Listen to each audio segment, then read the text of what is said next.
Hi, എന്താ വിശേഷം? സുഖല്ലേ? ഇന്നിപ്പോൾ കുറേ ആളുകൾ കമൻറ്റിൽ ഇട്ടിക്കണു, പിന്നെ കുറേ ആളുകൾ മെസ്സേജ് അയച്ചിക്കണു. വേറെ ഒന്നുമല്ല, ആരിഫ് ഹുസൈൻ്റെ ഉമ്മ മരിച്ചില്ലേ, എന്താ ഷെരീഫ് അറിഞ്ഞില്ലേ, അതിനെക്കുറിച്ച് എന്താ ഒന്നും വീഡിയോസ് ഒന്നും കണ്ടില്ല എന്നൊക്കെ പറഞ്ഞിട്ട്. അപ്പോൾ എന്തായാലും ഞാൻ വീഡിയോ ചെയ്യണമെന്ന് വിചാരിച്ചതാ. പക്ഷേ അവർക്ക് പറയാനുള്ളതൊക്കെ പറഞ്ഞു തീരട്ടെ, എന്നിട്ട് നോക്കാമെന്ന് വിചാരിച്ചതാ. അപ്പോൾ ആകെ അവൻ്റെ ഒരു പോസ്റ്റ് മാത്രമാണ് ഞാൻ ഈ വിഷയത്തിൽ കണ്ടത്. അത് ഇങ്ങനെയാണ് പോസ്റ്റ്: ഉമ്മ മരിച്ചു, ഹൂറന്മാർക്ക് വേണ്ടി സ്വന്തം മകനെ വരെ തള്ളിപ്പറഞ്ഞ എന്റെ ജിഹാദി ഉമ്മ ഹൂറന്മാർ ഇല്ലാത്ത ലോകത്തേക്ക് പോയി, ആദരാഞ്ജലികള്. ഒരു ഉമ്മ മരിച്ചതറിഞ്ഞിട്ട് ഒരു മോട്ട പോസ്റ്റാണ്. സത്യത്തില് ഈ ഉമ്മ മരിച്ചത് എന്ന് കേട്ടപ്പോൾ എനിക്കൊരുപാട് സന്തോഷം തോന്നി. അപ്പൊ നിങ്ങൾ വിചാരിക്കും, ഒരു മരണവാർത്ത കേട്ടിട്ട് സന്തോഷിക്കാൻ മാത്രം എന്ത് കൽബാണ് നിന്റെ? അവൻ എന്തെങ്കിലും തെറ്റ് ചെയ്തിന് എന്തിനാണ് ആ ഉമ്മാനെ പിന്നെ ഇങ്ങനെയൊക്കെ പറയുന്നതെന്ന്. ഞാൻ ആ ഉമ്മാനെ ഒന്നും പറഞ്ഞിട്ടുമില്ല, ഇനിയോട്ട് പറയാനും പോകുന്നില്ല. കാരണം എന്താ അറിയോ, ആ ഉമ്മ നല്ല ദീനിയായ ഒരു ഉമ്മയാണ്. അതിന് ഉത്തമ ഉദാഹരണമാണ് അവർ ജീവിച്ചിരുന്നപ്പോൾ, ആരോഗ്യത്തോടെ ജീവിച്ചിരുന്നപ്പോൾ പോലും അവനെ അടുത്തേക്ക് അണപ്പിക്കാതിരുന്നത്. അവൻ പല വഴികളും അവൻ നോക്കിക്കണു. അതൊക്കെ എങ്ങനെയൊക്കെ എതിർക്കാൻ പറ്റുമോ അങ്ങനെയൊക്കെ ആ ഉമ്മ എതിർത്തിട്ട് ആ മകനുമായിട്ട് ഉമ്മ പോരാടിയിട്ടുണ്ട്. എന്തിന്? അഭിമാനത്തിന് വേണ്ടിയിട്ടും പിന്നെ മറ്റുള്ളവരുടെ മുമ്പിൽ ആ ഉമ്മ ഒരു തെറ്റുകാരി അല്ല എന്ന് ബോധ്യപ്പെടുത്താൻ വേണ്ടിയിട്ടും ആ ഉമ്മ ഒരുപാട് കഷ്ടപ്പെട്ടിട്ടുണ്ട്. അതിലാർക്കും ഇവിടെ ഒരു സംശയവുമില്ല. പിന്നെ ഞാൻ എന്തുകൊണ്ടാണ് ആ ഉമ്മ മരിച്ചപ്പോൾ എനിക്ക് സന്തോഷം തോന്നിയെന്ന് പറഞ്ഞത് അറിയോ? ആ ഉമ്മ ആഗ്രഹിച്ചതാണ്, ഒന്ന് മനസമാധാനത്തോടെ ഇരിക്കാൻ ആ ഉമ്മാക്ക് പൂതിയുണ്ട് എന്നുള്ളത് ആ ഉമ്മാനെ അറിയുന്ന ഒരു വിധപ്പെട്ട എല്ലാവർക്കും അറിയുന്ന ഒരു വിഷയമാണത്. പ്രത്യേകിച്ചിട്ട് ഇസ്ലാം ചട്ടത്തോട് ജീവിക്കുന്ന ആ ഉമ്മാക്ക് സ്വന്തം മോനെ ഇസ്ലാമിനെ ഇത്രയും മനുഷ്യന്മാരുടെ ഇടയിൽ ഇത്രയും മോശമാക്കിയിട്ട് സംസാരിച്ചു കൊണ്ടിരിക്കുമ്പോൾ ആർക്കു വേണമെങ്കിലും എന്തും പറയാം. പക്ഷെ ഒരു ഉമ്മാക്കൊരു ലിമിറ്റ് ഉണ്ട്. ഉമ്മ അവനെ വെറുക്കുന്നുണ്ട്, ശപിക്കുന്നുണ്ട്, എല്ലാം ഉമ്മ പബ്ലിക്കിൽ തന്നെ പറഞ്ഞേക്കണു. പക്ഷെ ഉള്ളിന്റെ ഉള്ളില് ഞാൻ പ്രസവിച്ച എൻ്റെ മോനാണല്ലോ ഇത്തരം വൃത്തികേടുകൾ ഇവിടെ കാണിച്ചു കൂട്ടുന്നത്. സമൂഹത്തിൽ എല്ലാവരെയും, സമൂഹത്തിനെയും മതത്തെയും ജനങ്ങളെയും മുഴുവൻ വെറുപ്പിച്ചുകൊണ്ട് ഇങ്ങനെ ഒരു എന്താ പറയുക അധപ്പതിച്ച ജീവിതം ജീവിക്കുന്നത് ഞാൻ പ്രസവിച്ച ഒരു മോനാണ് എന്ന് ആ ഉമ്മ വിചാരിച്ച് നീറി നീറി നീറി അവസാനം ഉമ്മ യാത്രയായി. അതുകൊണ്ടാണ് ഞാൻ ആദ്യം പറഞ്ഞത് ആ ഉമ്മ മരിച്ചതിൽ എനിക്ക് സന്തോഷമാണെന്ന്. കാരണം എന്താ അറിയോ, ഇനി അതിന് വേദനകളില്ലല്ലോ. മനസ്സിലായോ? ഇത് അതിൻ്റെത് കഴിഞ്ഞു. ഇനി നമുക്ക് ആരിഫിന്റെ കുറച്ച് കാര്യങ്ങൾ ഉടനെ കാണാം. കാരണം എന്താ അറിയോ, എന്തൊക്കെ പറഞ്ഞാലും ശരി, ഉമ്മയുള്ളോളം കാലം എവനിക്കും ആരുടെ മുമ്പിലും നെഞ്ചു വിരിച്ച് നിൽക്കുക. കാരണം എന്താ അറിയോ, ആ ഉമ്മാടെ ഒരു പ്രാർത്ഥനയും ആ ഉമ്മാടെ ഒരു വേദനയും പടച്ചോൻ കാണും. അത് ഇസ്ലാമിന്റെ ഒരു നിയമം മാത്രമല്ല, എല്ലാത്തിലും. അത് അമ്മയായാലും മമ്മിയായാലും ആരായാലും ശരി, ഹിന്ദു, ക്രിസ്ത്യൻ, മുസ്ലിം, മാതാവെന്ന് പറയുന്നത് എല്ലാ മതങ്ങളിലും ദൈവം ഒരേപോലെയാണ്. അതിൽ ഇസ്ലാമിൽ അങ്ങനെ, ഹിന്ദുവിൽ ഇങ്ങനെ, ക്രിസ്ത്യാനിൽ ഇങ്ങനെ എന്നല്ല. അമ്മ, ഉമ്മ ഇതൊക്കെ അത്രയും പ്രാധാന്യം കൊടുത്തതാ. അവരെ വെറുപ്പിച്ചിട്ട് നീ എന്ത് കാണിച്ചോ? അവർ ഈ ഭൂമിയിൽ ജീവിച്ചിരിക്കുന്നിടത്തോളം കാലം നീ ഏത് ബുർജ് ഖലീഫയുടെ മുകളിൽ കയറിയിട്ട് എങ്ങനെ ഡാൻസ് കളിച്ചാലും അവരുടെ ഒരു മനസ്സിന്റെ വേദന നിന്റെ സൃഷ്ടാവ് കണ്ടിട്ട് നിനക്ക് കുറെ പരിഗണനകൾ തരും. എന്തിനറിയോ? കുറെ വിട്ടുവീഴ്ചകൾ. അവരില്ലാത്ത ഈ ലോകത്ത് നീയൊന്ന് ജീവിച്ച് നോക്കൊണ്ടും അപ്പോൾ നിനക്കതിന്റെ ഡിഫറൻറ്റ് അറിയും. അതുകൊണ്ടാണ് ഞാൻ പറഞ്ഞത്, ഇപ്പം ആ ഉമ്മയും ഇല്ല, പടച്ചോൻ ആ ഉമ്മയുടെ വേദനയും കാണേണ്ട കാര്യമില്ല.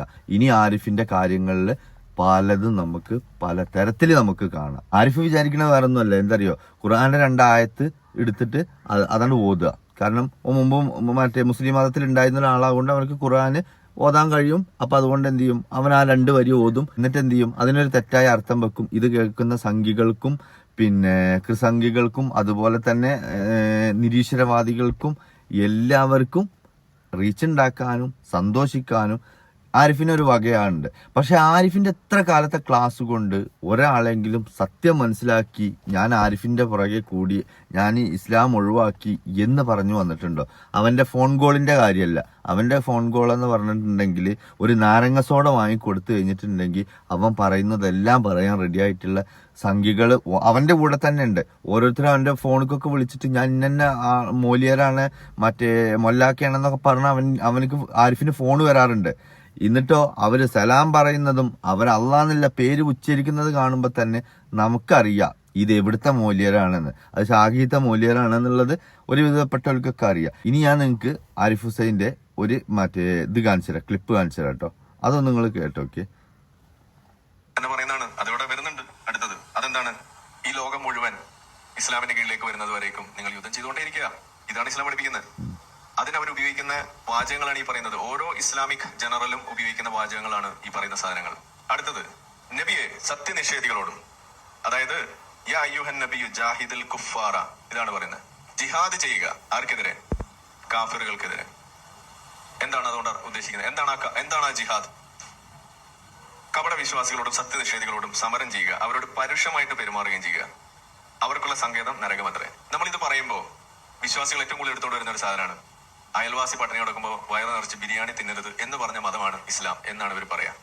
സത്യത്തിൽ അങ്ങനെ പറഞ്ഞിട്ടുണ്ടോ ഇസ്ലാം? പറഞ്ഞിട്ടുണ്ട്, പക്ഷെ ചില കണ്ടീഷൻസ് അപ്ലൈ ആണ്. ഇതേ ഇസ്ലാം തന്നെ പറയുന്ന സാധനമാണ്, നിങ്ങളുടെ അയൽവാസി ഒരു കാഫിറാണെന്ന് വിചാരിക്കാം, ആ കാഫിറിന്റെ വീട്ടിലെ വെളിച്ചം അത് നിങ്ങൾക്ക് ഹറാമാണെന്നാണ് പഠിപ്പിക്കുന്നത്. അപ്പൊ ഇത് തമ്മിൽ എങ്ങനെയാ ചേർന്ന് പോകാണ്ട്? ചേർന്നില്ലല്ലോ ഗോവിന്ദ എന്ന് പറയുന്ന അവിടെയാണ് പ്രശ്നം. അതേപോലെ ഓരോ വിഷയം നമ്മൾ എടുത്ത് നോക്കുകയാണെന്നുണ്ടെങ്കിൽ ഇത്തരത്തിലുള്ള ഈ കോൺട്രഡിക്ഷൻസ് നമുക്ക് കാണാൻ കഴിയും. മറ്റൊരു സാധനമാണ്, നിങ്ങൾ ഇങ്ങനെ നടന്നു പോവാണ്, ഒരു മുസ്ലിമാണ്, എതിരെ ഒരു ക്രിസ്ത്യാനിയോ ജൂതനോ നടന്നു വരികയാണ്. എന്ത് ചെയ്യണമെന്ന് ഇസ്ലാം പഠിപ്പിക്കുന്നത്? ആർക്കെങ്കിലും പറയോ? നമ്മളെ ക്ലാസ് ഒക്കെ കേട്ട് പഠിച്ച ആളുകൾ. സലാം പറയരുത്. അടുത്തത്, വഴി ഇടുക്കി കൊടുക്കുക. ഇതാണ് ഇസ്ലാം പഠിപ്പിക്കുന്നത്. കേട്ടോങ്ങളെ, എന്താ അർത്ഥം അല്ലേ? ഇനി ഞാൻ ഇതിന്റെ ഒരു അർത്ഥം പറഞ്ഞുതരാം. എന്തിനാ അറിയോ? ആരെങ്കിലും തെറ്റിദ്ധരിക്കണ്ട എന്ന് വിചാരിച്ചിട്ടാണ് ഞാൻ അതിന് ഒരർത്ഥം വെക്കുന്നത്. ആ അർത്ഥം നിങ്ങൾക്ക് ഏത് ഗൂഗിളിലോ ഏത് സൈറ്റിലോ ഏത് ഖുർആനിലോ നിങ്ങൾക്ക് പോയി നോക്കാം. അപ്പം മനസ്സിലാവും ഞാൻ വെച്ച അർത്ഥം എന്താണ്, ആരിഫ് വെച്ച അർത്ഥം എന്താണെന്ന്. ഞാനിപ്പോൾ ഇത് ഇസ്ലാം പഠിപ്പിക്കാൻ വന്നതല്ല. ആരിഫ് ഇതിൽ തെറ്റായിട്ട് കൊടുക്കുന്ന ഓരോ കാര്യങ്ങൾ പലരും, കാരണം എന്താ അറിയോ, മെയിൻഡ് ആക്കാതെ വിടുക. അവൻ അവിടെ എന്ത് വേണേലും പറഞ്ഞോട്ടെന്ന് ആദ്യഘട്ടങ്ങളിൽ പലരും കൊടുത്തിരുന്നു. പക്ഷേ ഇത് റീച്ച് ആക്കാൻ തുടങ്ങി. മനസ്സിലായോ? അവൻ തെറ്റായ കാര്യങ്ങൾ പറഞ്ഞുകൊണ്ടിരിക്കുക. അപ്പൊ ഇതിനിങ്ങനെ മറുപടി കൊടുക്കുമ്പോൾ എപ്പോഴും ഓൻ തന്നെ സ്ക്രീനിൽ ഇങ്ങനെ നിറഞ്ഞു നിൽക്കൽ തുടങ്ങി. ഇത് മുതലെടുക്കുക എന്നുള്ളത് പലർക്കും മനസ്സിലായി. അപ്പൊ മൂല്യന്മാരെന്ത് ചെയ്തു? അവനിക്കുള്ള മറുപടി കൊടുക്കാറില്ല. അപ്പോൾ പിന്നെ കൊടുക്കുന്ന ആളുകളുണ്ട്, കുറെ ആളുകളുണ്ട് അവനക്ക് നല്ല ശക്തമായിട്ട് കൊടുക്കുന്നവരുണ്ട്. പക്ഷെ ഈ കൊടുക്കുന്ന ആളുകളില്ലേ, അവർക്ക് ശരിക്കും ഇത് മനസ്സിലായിട്ടില്ല. ഇവൻ മനഃപൂർവ്വം തെറ്റിയിട്ടാണ് ഈ അർത്ഥങ്ങൾ പറയുന്നതും അത് വെച്ചിട്ട് അവനക്ക് വീണ്ടും വീണ്ടും പിന്നെ എന്താ പറയാ, എപ്പോഴും നിറഞ്ഞു നിൽക്കാൻ വേണ്ടിയിട്ടാണ് ഇവൻ ഈ ഇങ്ങനെ തെറ്റിച്ച് പറയുന്നതും. അപ്പൊ അതിന്റെ ശരി മറ്റവര് പറയുന്നു. ആ ശരി കേട്ടിട്ട് അവനൊന്നും മിണ്ടുന്നില്ലല്ലോ.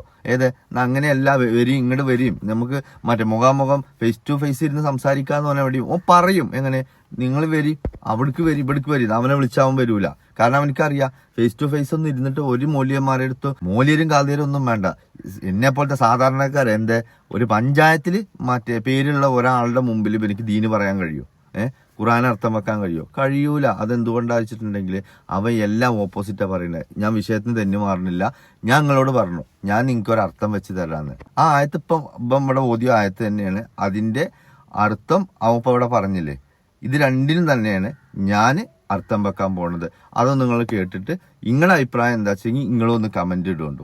അവനെ ഓതിയ ആയത്ത് യാ അയ്യുഹൻ നബിയു ജാഹിദുൽ കുഫാറ അല്ലേ, ഇതന്നല്ലേ അവനെ ഓതിയത്. അതിന്റെ അർത്ഥം എന്താണെന്നുള്ളത് ഞാൻ നിങ്ങൾക്കും കൂടി വേണ്ടിയിട്ടാണ് കേട്ടോ. ഇവിടെ ഇതെന്തിനാന്ന് ചോദിച്ചിട്ടുണ്ടെങ്കിൽ നിങ്ങൾക്ക് ഗൂഗിളോ എവിടെ വേണമെങ്കിലും എടുത്തിട്ട് നിങ്ങൾക്ക് പരിശോധിക്കാം ഈ ആയത്തിന് എന്താണ് പറയുന്നത്. അവന്റെ അർത്ഥം വേണമെങ്കിൽ നിങ്ങൾ ഒന്നും കൂടി കേട്ടോണ്ടു. ഞാൻ എന്തായാലും ഞാൻ പഠിച്ചതും എനിക്കറിയാവുന്ന അർത്ഥം ഞാൻ പറഞ്ഞുതരാം. ഈ ഖുർആന്റെ ഓരോ ആയത്തിനും ഓരോ പ്രത്യേകത ഉണ്ട്. എന്താ അറിയോ? ഓരോ കാലഘട്ടങ്ങൾക്കും ഓരോ സന്ദേശങ്ങൾക്കും വേണ്ടിയിട്ട് ഇറക്കപ്പെട്ടതാണ്. അതായത് ഞങ്ങൾ ഈ മുസ്ലിങ്ങൾ വിശ്വസിക്കുന്നത് എന്താ വെച്ചിട്ടുള്ള ഭൂമിയുടെ തുടക്കം മുതൽ അവസാനം വരെയുള്ള എന്തിനെക്കുറിച്ചും എല്ലാ കാര്യങ്ങളെ കുറിച്ചിട്ടും ഈ ഖുർആനിലുണ്ട് എന്ന് വിശ്വസിക്കുന്നവരുമാണ്. അതിനെക്കുറിച്ച് അറിയാവുന്ന പോലെ പഠിച്ചിട്ടുള്ള ആളുകളുമാണ്. അപ്പൊ ആ ഒരു അടിസ്ഥാനത്തിലാണ് ഞാൻ പറയുന്നത്. ഞാൻ ഈ ഓരോ കാലഘട്ടം എന്ന് പറയാൻ കാരണം എന്താ അറിയോ, യുദ്ധങ്ങളുടെ സമയത്ത് ഇറങ്ങിയ ആയത്ത് അത് ആ യുദ്ധമായിട്ടും ആ യുദ്ധത്തിന്റെ കാര്യങ്ങളുമായിട്ടാണ് പിന്നെ ഉണ്ടാവാറ്. അപ്പൊ ആ ഒരു ആയത്തിൽ അന്നത്തെ ശത്രുക്കളോട് നിന്നിരുന്ന ആ ഒരു നിൽപ്പും പിന്നെ അതുപോലെ അവിടെ നടന്ന യുദ്ധത്തിനെ കുറിച്ചിട്ടും എല്ലാ കാര്യങ്ങളും ഉണ്ട്. പക്ഷെ അത് 2026 വന്ന് നിന്നിട്ട് അവിടെ ആ ഒരു ആയത്ത് ഓതിയിട്ട് മാറ്റി അതിന് ഇന്നത്തെ 2026 ജനങ്ങൾക്ക് വേണ്ടിയിട്ട് ഇന്നത്തെ കാലഘട്ടവുമായിട്ടുള്ള അർത്ഥം സമർപ്പിക്കുമ്പോഴാണ് പ്രശ്നങ്ങൾ. ഈ നിരീശ്വരവാദികളുടെ വിജയവും അവരുണ്ടാക്കുന്ന തെറ്റിദ്ധാരണയും മെയിൻ അതാണ്. എങ്കിൽ ഞാൻ ഈ ഇതിന്റെ അർത്ഥം ഒന്ന് പറഞ്ഞുതരാം. അർത്ഥം കേട്ടോ. നബിയെ, അവിശ്വാസികളോടും കപട വിശ്വാസികളോടും മുനാഫിക്കുകളോടും പിന്നെ ശക്തമായി നിലകൊള്ളുക, അവരോട് കഠിനത കാണിക്കുക. പിന്നെ ഇവിടെ അർത്ഥം ജിഹാദി എന്നാൽ സാഹചര്യങ്ങളിലും സത്യം സംരക്ഷിക്കുന്ന ശക്തമായി നിലകൊള്ളുന്ന അർത്ഥത്തിലുമാണ്. ഈ ആയത്ത് പ്രവാചകൻ മുഹമ്മദ് നബി സല്ലല്ലാഹു അലൈഹി വസല്ലമയോട് പറഞ്ഞതാണ്. സത്യത്തെ തുറന്നു വെച്ച് എതിർത്തവർ കാഫിർ, പുറമെ വിശ്വാസിയായി നടിച്ച് ഉള്ളിൽ എതിർത്തവർ മുനാഫിക്ക്. മനസ്സിലാക്കണം. അവരുടെ വഞ്ചനയും കള്ളവും സമൂഹത്തിന് വലിയ പ്രശ്നമുണ്ടാക്കിയ കാലം. ജിഹാദ് എന്ന വാക്കിന്റെ അർത്ഥം ഇവിടെ ജിഹാദ് എന്ന് പറയുന്നത് യുദ്ധം മാത്രമല്ല, സത്യത്തിനായി ഉറച്ചു നിൽക്കുകയും കള്ളത്തെയും വഞ്ചനയെയും ശക്തമായി എതിർക്കുകയും നീതിയും ശരിയും സംരക്ഷിക്കുക. ഇതിനൊക്കെ അർത്ഥങ്ങൾ ആദ്യം മനസ്സിലാക്കണം കേട്ടോ. കഠിനത കാണിക്കുക എന്നതിന്റെ അർത്ഥം അന്യായത്തിന് വഴങ്ങരുത്, നിയമവും നീതിയും പാലിച്ച് ദൃഢമായ നിലപാട് സ്വീകരിക്കുക, സമൂഹത്തെ തെറ്റിലേക്ക് നയിക്കുന്ന പ്രവൃത്തി തടയുക. മനസ്സിലായോ? അപ്പൊ അത് എങ്ങനത്തെ ആളുകൾക്ക് വേണ്ടിയിട്ടാണ് ഈ ആയത്ത് അവിടെ വന്നതെന്നുള്ളത് എനിക്ക് മനസ്സിലായില്ലേ? അപ്പോൾ അതിൻ്റെയൊക്കെ അർത്ഥം ഇതിൽ വേറെ മെൻഷൻ ചെയ്തിരിക്കണു. വളരെ സിമ്പിളായി പറഞ്ഞ, നബിയെ, സത്യം നശിപ്പിക്കാൻ ശ്രമിക്കുന്നവരോട് ശക്തമായും ഉറച്ച് നിലകൊള്ളുക, കള്ളവും വഞ്ചനയും അനുവദിക്കരുത്. മനസ്സിലായോ? ഇത്രയേ ഉള്ളൂ. ഇതിന് ഓനെന്താ, ഇതൊക്കെ അന്നത്തെ ആ കാലഘട്ടത്തിൽ അങ്ങനെ നിന്ന കാര്യങ്ങളെ കുറിച്ചിട്ടാണ് ഇതിൽ പറയുന്നത്. അത് ഓൻ 2026 വന്നിട്ട് ഓൻ അതിന് അർത്ഥം വെക്കുമ്പോൾ 2026 ഇത് കേൾക്കുന്ന ഒരു ഹിന്ദുവോ ക്രിസ്ത്യാനികളോ അപ്പൊ ഇത് ശരിയാണല്ലോ എന്ന് വിചാരിക്കും. പക്ഷേ ഞാനിപ്പോ ഇന്നത്തെ ഒരു വിഷയം ഇവിടെ ഞാനൊരാൾക്ക് കൊടുക്കുന്ന ഇപ്പൊ നടന്നുകൊണ്ടിരിക്കുന്ന ഒരു വിഷയത്തെ കുറിച്ചിട്ട് ഇപ്പൊ ഒരു റിപ്ലൈ കൊടുത്തപ്പോ അത് കുറെ കഴിഞ്ഞിട്ട് പറയാണ് ഷെരീഫ് ഇങ്ങനെ പറഞ്ഞിരിക്കണമെന്ന്. മനസ്സിലായോ? അതായത് ഞാൻ വേറൊരു എക്സാമ്പിൾ പറഞ്ഞില്ല. ഞാൻ ഇപ്പൊ ഇന്നൊരു വിഷയം ഒരാളോട് സംസാരിച്ചു, അയാളോട് ഞാൻ എതിർത്ത്, അയാളും ഞാനും തമ്മിലുള്ള സംസാരത്തിന്റെ ഇടയിൽ അതിന്റെ ശത്രുവാണ്. അപ്പൊ അയാളുടെ ചോദ്യങ്ങൾക്ക് ഞാൻ അതിന് ഈ സമയത്ത് കൊടുത്ത ഒരു മറുപടി മനസ്സിലാക്കണം. ഇപ്പൊ ഞാൻ ഒരു മറുപടി കൊടുത്തു. ഞാൻ പറഞ്ഞത് ഈ വ്യക്തിക്കുള്ള മറുപടിയാണ്, ഈ വ്യക്തിയോടാ. അത് കറക്റ്റായിട്ട് ഇതിൽ പറയുന്നുണ്ട്. അതേപോലെ തന്നെ 10 കൊല്ലം കഴിഞ്ഞ ഒരാളിത് കേൾക്കുമ്പോൾ ഷെരീഫ് ഇത് അങ്ങനെ പറഞ്ഞ കുറിച്ച് മോശമാണ് എന്നുള്ളത്.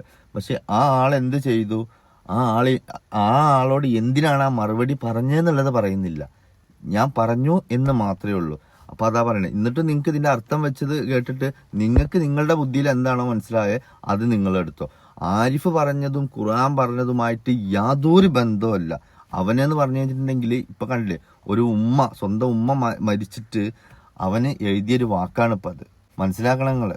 അത്രയും മനസ്സ് ദുഷിച്ചു പോയൊരു ചങ്ങായിയാണ്. മനസ്സിലായോ? ഒരു കാര്യങ്ങൾ മനസ്സിലാക്കിയാൽ മതി. ഇസ്ലാമിന്റെ അവിടെ നിൽക്കട്ടെ, സ്വന്തം കുടുംബത്തിൽ നിന്ന് വരെ അവനെ പുറത്താക്കണം എന്നുണ്ടെങ്കിൽ അവന്റെ പ്രവൃത്തി എത്രത്തോളം മോശമുള്ള കാര്യമായിരിക്കും. അങ്ങനത്തെ ഒരാളുടെ അടുത്ത് എന്ത് സത്യം കണ്ടെത്താനാ നിങ്ങൾക്ക്? അങ്ങനത്തെ ഒരാൾ എന്ത് സത്യം പറയാനാ നിങ്ങളോട്? അപ്പൊ അതുകൊണ്ട് ആരിഫ് ഹുസൈന്റെ കാര്യങ്ങളിൽ ഇപ്പൊ ആർക്കും ഒരു ടെൻഷനോ ബേജാറോ ഇല്ല. അവന് ഈ പറയുന്നത് പറഞ്ഞുകൊണ്ടിരിക്കും. അതിന് കുറച്ച് സംഖ്യകളെ കൈയടിക്കാനും കിട്ടും. അപ്പൊ അതും ഇസ്ലാമുമായിട്ട് ഒരു ബന്ധവുമില്ല. ഇത് ഞാൻ പറഞ്ഞത് ഹിന്ദുക്കളായാലും ക്രിസ്ത്യാനികളായാലും ഇവന്റെ വീഡിയോസ് കണ്ടിട്ട് ഇതാണ് ശരി എന്ന് വിചാരിച്ചിട്ട് ആരെങ്കിലും ഇരിക്കുന്നുണ്ടെങ്കിൽ അവരോടാണ്. കാരണം ഖുറാനെ കണ്ട് ഓതുന കേട്ടാൽ തോന്നും അർത്ഥം പറയുന്നത് അതിന്റെ അർത്ഥം തന്നെയാണ് എന്നുള്ളത്. ഖുറാനൊന്ന് ഓതുക, എന്നിട്ട് ഓനിക്ക് തൊള്ളയിൽ തോന്നിയത് ഓനങ്ങോട്ട് അർത്ഥം വെക്കും ചെയ്യുക. അപ്പൊ അതിന് വേണ്ടിയിട്ട് ഞാനിതിങ്ങനെ എന്തായാലും ഒരു വീഡിയോ ഒക്കെ ചെയ്യണം. ഓന്റെ വീഡിയോ ഒരു താല്പര്യമില്ലാത്തതാണ്. കാരണം പബ്ലിസിറ്റിക്ക് വേണ്ടിയിട്ട് കാണിച്ചു കൂട്ടുന്നതും ഇത്രയും കള്ളത്തരങ്ങൾ പറഞ്ഞുണ്ടാക്കുന്ന ഒരാളാണ്. അതിലേക്ക് ഓന് മാതാവെന്നോ പിതാവെന്നോ സഹോദരനോ സഹോദരിയെന്നോ ഒന്നുമില്ല.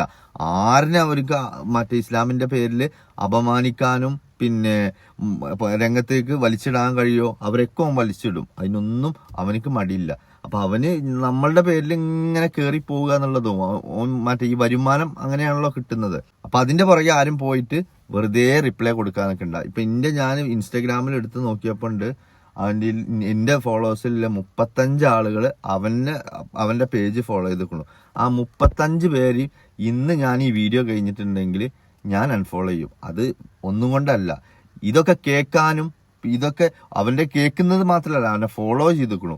ഇതൊക്കെയാണ് അവന്റെ വിജയം. ഇവരവനോടുള്ള ഇഷ്ടം കൊണ്ടല്ല ഫോളോ ചെയ്തിക്കണത്. അതും എനിക്കറിയാം. ഇപ്പൊ എന്താ പറയുന്നത്, അടുത്തത് എന്താ പറയുന്നതെന്ന് കേൾക്കാനുള്ള ഒരു ആകാംക്ഷ. അതാണ് പല എന്താ പറയാ ഈ ഇസ്ലാം വിരോധികളെയും പിന്നെ അല്ലാതെ ഇസ്ലാമിനെ പറഞ്ഞിട്ട് മറ്റേ ഫേമസ് ആയി നിൽക്കുന്നവരുടെ ഒക്കെ അവസ്ഥ തന്നെ. ഈ പറയുന്നത് ഇങ്ങനെ കേൾക്കാനുള്ള ഒരു ആകാംക്ഷ, എന്താണ് അടുത്തതെന്ന് അതിനു വേണ്ടിയിട്ട്. അപ്പം എന്നാ ഓക്കെ, കാണാം.